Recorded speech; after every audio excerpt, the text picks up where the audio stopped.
बिस्मिल्लाहिर्रहमानिर्रहीम। अस्सलाम वालेकुम viewers, welcome back to my channel fusion flavour with Sam. आज आप लोगों के लिए लेकर आई हूँ बहुत ही मज़ेदार रेसिपी जो कि बच्चों को बड़ों को सबको बहुत पसंद आती है। ये है स्ट्रीट स्टाइल अंडे वाला बर्गर। और यहाँ कराची में तो आपको पता है सबको ही बहुत पसंद होता है, अंडे वाला बर्गर बहुत ही मशहूर है। और यहाँ पे चल अपनी शुरू करते हैं रेसिपी। यहाँ पे 1 पाव मैंने चने की दाल ली है, उसको 1 घंटे हमने भिगो लिया था। अब इसको बॉईल करने रखेंगे। तकरीबन 1 जग के करीब पानी आप डाल दें और इसको बॉईल करने रख दें। बहुत ज़्यादा पानी नहीं डालना, बहुत ज़्यादा नरम हमें नहीं पकानी होती दाल को, बस इतनी हो कि गल जाए दाल और पानी इसका खुशक करना है। यहाँ पर मैंने ऐड किया है 1 टेबल स्पून इसके अंदर लहसुन अदरक का पेस्ट। 6-7 काले मिर्च इसमें ऐड कर दी, 6-7 ही इसमें जो है लौंग ऐड करी है, 2 बड़ी इलायची इसमें ऐड करी है। और अब इसको हम जो है थोड़ा सा नमक इसमें ऐड करेंगे अपने जायके के हिसाब से। 1 टेबल स्पून इसमें नमक ऐड कर दिया। 1/2 टेबल स्पून जो है इसमें हल्दी ऐड की है हमने, और 1/2 टेबल स्पून ही हम इसके अंदर ऐड कर देंगे गरम मसाला। पिसा हुआ गरम मसाला जो हम ऐड करते हैं उससे बहुत ही अच्छा जो है जायका आ जाता है, बहुत ही अच्छा फ्लेवर देता है। ये चने की दाल जो हम बनाएंगे, इसका कबाब का मसाला बना रहे हैं। दरअसल ये दाल के कबाब होते हैं जो बाहर अंडे वाले बर्गर में शामिल किया जाता है। उसमें कोई गोश्त, कीमा वगैरह कुछ भी ऐड नहीं किया जाता। अंडे वाले बर्गर में जो है दाल के कबाब ही यूज़ होते हैं, वरना दूसरा जो कबाब होता है वो शामी अंडा कहलाता है। तो इसलिए इस बात का हमें ज़्यादातर लोगों को नहीं पता होता कि उसमें उनको लगता है कि शायद गोश्त भी यूज़ हो रहा है, तो गोश्त नहीं यूज़ होता, सिर्फ दाल के कबाब होते हैं।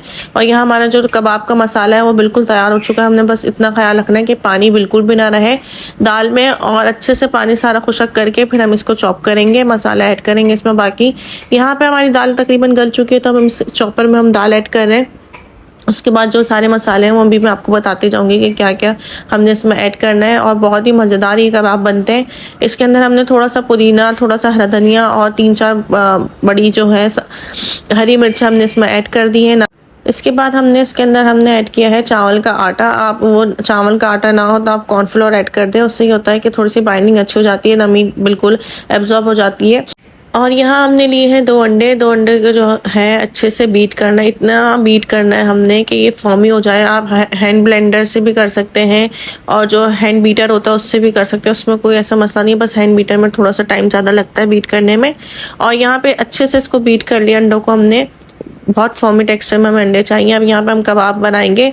अच्छा, कबाब हमने थोड़ा सा या तो हाथों में तेल लगा लें या हल्का सा पानी लगा के आप टिकिया बनाएं तो बहुत अच्छी बनेंगी। ऐसे बनाएंगे तो थोड़ा सा चिपकेगी टिकिया, तो इस बात का ख्याल रखें। हल्का सा पानी, हल्का सा ऑयल हाथों पर लगा के आराम से बन जाती है टिकिया। यहाँ पे 1 टेबल स्पून के करीब हमने घी ले लिया है और अच्छे से हम कबाब को फ्राई करेंगे। बहुत ज़्यादा फ्राई नहीं करना, बस 1 मिनट के लिए इसको हल्का सा तवे पे हम पकाएंगे। और बहुत ज़्यादा हमने इसको पकाना नहीं है, वरना ये कबाब जो है टूटने लगेगा अंडे, क्योंकि दाल का कबाब है, इतना ना इसमें हमने अंडा शामिल किया ना कोई ऐसी चीज़ है। तो इस बात का ख्याल रखें बहुत, क्योंकि सॉफ्ट होते हैं बिल्कुल। यहाँ पे हमने जो अंडा बीट किया था वो इसके अंदर ऐड कर दिया। अब इसके ऊपर हम कबाब ऐड करेंगे इसके। इस तरह से बाहर जो है अंडे वाला बर्गर बनता है, अंडे वाला कबाब बनता है, और ये बहुत ही मज़ेदार बनता है। घर में बनाएं और सबको बहुत ही पसंद आता है। अब हमने इसकी साइड जो है वो फ्लिप कर दी। अब हम जो बन है, बर्गर बन है, उसको हम थोड़ा सा टोस्ट करेंगे। अच्छे से हल्का सा सेकना है इसको, और इसलिए कि थोड़ा सा बन जो हमारे क्रिस्पी हो जाए। दोनों साइड से हमने इसको सेक लिया अच्छे से, और ये अच्छे से टोस्ट हो चुके हैं। बहुत मज़ेदार ये बर्गर बना था। और लाजमी मुझे बताया करें कि कैसा आप लोगों को रेसिपी लगती है। और अगर आप मेरे चैनल पर नए हैं तो प्लीज़ मेरे चैनल को लाइक करें, सब्सक्राइब करें, शेयर करें, और लाजमी अपना फीडबैक दिया करें। अब हम इसके जो है हम बर्गर को असेंबल कर रहे हैं। यहाँ पे हमने जो है केचप ऐड कर दी है, बिल्कुल बाहर स्ट्रीट स्टाइल में जैसे बर्गर बनाते हैं वैसे ही बर्गर बन रहा है यहाँ पे भी।